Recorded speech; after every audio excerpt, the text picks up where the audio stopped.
המשך שבוע טוב, להתראות, ביי. חשיפה לצפון, כל מה שאקטואלי באמת. וכמדי שבוע פעם בשבוע מבצעים חשיפה מחדר החקירות של חברת אגוז פלוס, שבעליה הוא חיים לנגרי. שלום חיים. שלום, שלום. איזה סיפור מרתק אתה מביא לנו היום? טוב, היום אני הולך לדבר על תופעה שמתרחבת בזמן האחרון, תיק רביעי למעשה שאנחנו מטפלים בו, לגבי אימהות גרושות, חד-הוריות, שמדרדרות לצערי הרב לזנות. כן.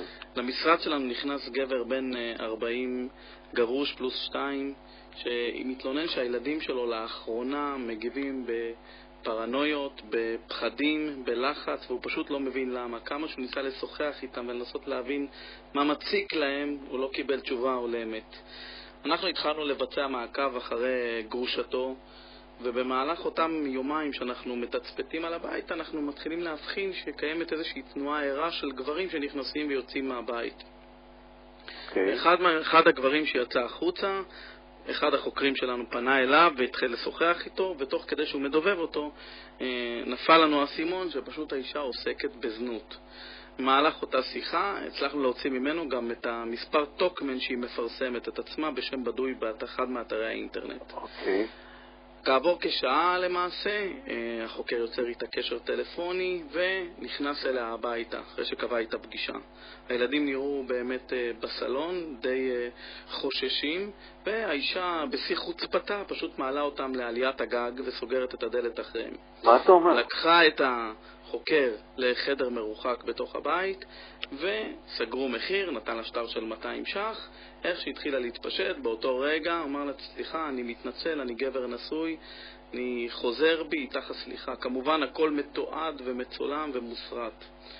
אנחנו התקפלנו מהמקום, נפעמים מכל האירוע הזה. בני כמה ילדים חיים? כן, 6 ו7. וואי. נפעמים מכל הסיפור הזה, דוח חקירה, סרט צילום, האב רותח מעצבים, וזה לא שהוא לא משלם למזונות כמו שצריך, זה מה שהיה הכי תמוה מכל הסיפור. מיד רץ לתחנת המשטרה ולרווחה, כעבור שעה כבר התייצבה ניידת בבית ולקחו לה את הילדים. אנחנו כבר תיק רביעי השנה שפשוט מטפלים בדיוק בכאלה נושאים. אני לא יודע מה קורה, ממש מוזר, אולי זה המצב הכלכלי, אולי באמת אין לי הסבר מסוים להתנהגות כזאת. רגע, אז עכשיו, איך מתפתח הסיפור הזה מבחינת הילדים, גורמי רווחה וכו'?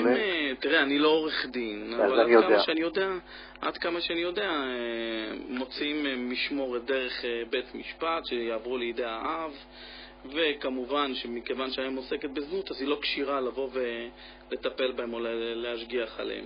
יש לכם מושג כמה זמן נמשך הסיפור הזה אצלם? אני מאמין ש3-4 חודשים, כי לאור ההתנהגות של הילדים שרק החל בעיקר, אז זה היה השלב שהאב התחיל להבחין בזה, ואז אנחנו נכנסנו בתמונה. וואי. שמע, סיפור קשה, אין ספק, אבל זה אתם חשפתם בחברת אגוז פלוס, חברת החקירות שבבעלותך. חיים לנגרי, אני מודה לך מאוד על הדברים האלה, שתהיה לך שנה טובה באמת. תודה רבה. להתראות.